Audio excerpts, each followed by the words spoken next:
wasiirka wasaaradda warfaafinta dhaqanka iyo wacyigelinta jamhuuriyadda Soomaaliland Salebaan Yuusuf Cali Koore oo hoyga uu ka degan yahay magaalada Laascaanood kula hadlay warbaahinta qaranka ayaa xaqiijiyay in laga helay xanuunka COVID-19 baaritaano lagu sameeyay maalinimadii shalay waxaana uu wasiirku fariin u diray shacbiga reer Soomaaliland iyo madax dhaqameedka ay ka wada shaqeynayeen nabadii ardayda gobolka Sool wasiirku waxa uu sidoo kale mahadcelin iyo bogaadin u diray wasaaradda caafimaadka ee jamhuuriyadda Soomaaliland iyo ta gobolka Sool runtii waajib ayayna ku tahay qof kasta oo kamida mas'uuliyiinta ama dadka ku nool lano dadka sida publica ama jagooyinka publica haya inay dadka la wadaagaan waxyaalaha soo kordhay saadaradeed anigoo wasiirka wasaaradda warfaafinta dhaqanka iyo wacyigelinta jamhuuriyadda Soomaaliland waxaan halkan dadweynaha reer Soomaaliland ugu cadeynayaa inaan laga helay xanuunkii corona ama COVID-19 waan isleeyahay waa cudur ama waa xanuun runtii aynan ka warla'ayn oo dalka oo dhan iyo caalamka oo dhan 6 bilood ama 7 bilood oo ugu dambeeyay saameyn ku yeeshay waxaan aad ugu faraxsanahay maadaama ay qadarka Rabbi iska jiro inaan noqdo qalabkii ugu horeeyay ee casri ahaa ee magaalada Laascaanood la keenay qofkii ugu horeeyay ee lagu baaro ee qofkii ugu horeeyay uu ku sheegaba awal waxa loo diri jiray meelaha kale ama gobolada kale ka xukuumad ahaan aad baan ugu faraxsanahay in qalabkaasi soo gaaro magaalada Laascaanood oo ay dadku hadda haystaan inay isku ogaan karaan inay xanuunsan yihiin iyo inuu saameeyay xanuunkaas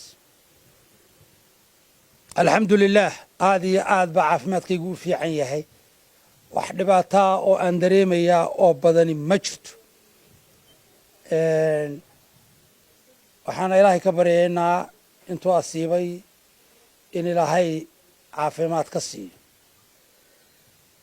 dadweynaha waxaan leeyahay qofkii lagu sheegaa iyo baani garoobin ama uusan runtii warwarin aniga oo ah ninkan idin hortaagan oo wasiirka uu igu dhacay waqtigu igu dhacay ma garanayo laakiin waxa la igu yiri shalayto ayaa la igu yiri waa xanuunkaasi wuu positive baa tahay ama wuu kugu dhacay ama wuu ku haya wax problem uma arko sababtoo ah bulsho badan buu ku dhacay oo caalamka ilaahay baana awood leh qadarka rabbi baa leh sidaa daraadeed waxaan kula talinayaa ummaddu inay isbaaraan is ogaadaan markay ugu yartahay de qofka kale ka ilaalinaya ama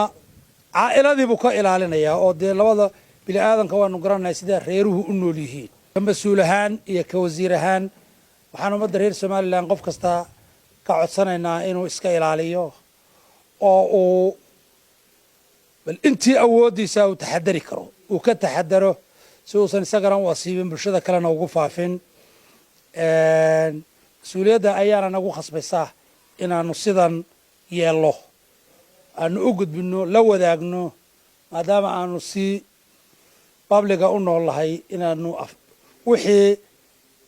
nagu yimaadana aanu si publica u sheegno waan isleeyahay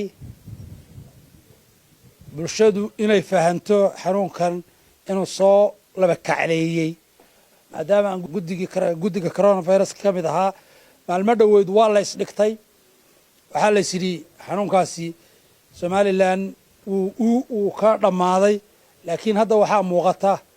oo waliba deegaamadan Sool ka muuqata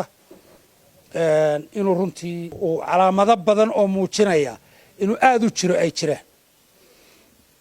qoladii odayaasha ahaa ee shirkii aan hayay ee nabadda aanu aniga wasiirka Yaasiin ku ahayn intii badnayd runtii waanu soo qabanay odayaasha waxaan leeyahay iyo dhammaan dadka waan ladnahay shaqadii waan wadayaa waxaan ku wadi doonaa runtii telefoon iyo warisgaarsiinta ayaan ku wadi doonaa waxaan halkan runtii bogaadin uga dirayaa wasaaradda caafimaadka iyo mas'uuliyiintii heer qaran ee shalayto iyo daraad nala joogay ee qalabka rakibay corona COVID-19 waan isleeyahay qalab casri oo fiican baa la keenay. waxaan aad iyo aad ugu mahadnaqayaa dhakhaatiirtii faraha badnayd ee ii timid iyaguna xaaladayda ka warhayay oo ilaa iyo runtii mishiinkii oxygen-ta ii keenay oo yiri bal haddii in case aad wax dareento dhakhaatiirna igu assign gareeyo oo ila joogaan iyagana mahadnaq ballaaran baan runtii u jeedinayaa heer qaran iyo heer gobolba. waxaa ila jooga dad aan yarayn oo runtii ama darawalla ha noqoto ama askar ha noqoto ama askar biliiso gobolka lagaga soo kordhiyey ma guriga aan deganahay ha noqoto. dhammaantood waxaan amray in la baadho iyo inaanay goobta dhaafin. iyagana runtii sida uun sharcigu COVID-19 dhigayo ayuunbaa loola dhaqmi doonaa oo ma ogolaan doono inay bulshada inkastoo aanan hadda cid kale ku ogeyn laakiin waxaan isla garanay dhakhaatiirta in dhammaantood la baadho. dhammaantoodna waa la baadhay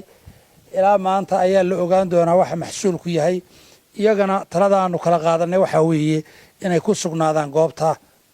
liibaan qaran warbaahinta qaranka Somaliland Laascaanood.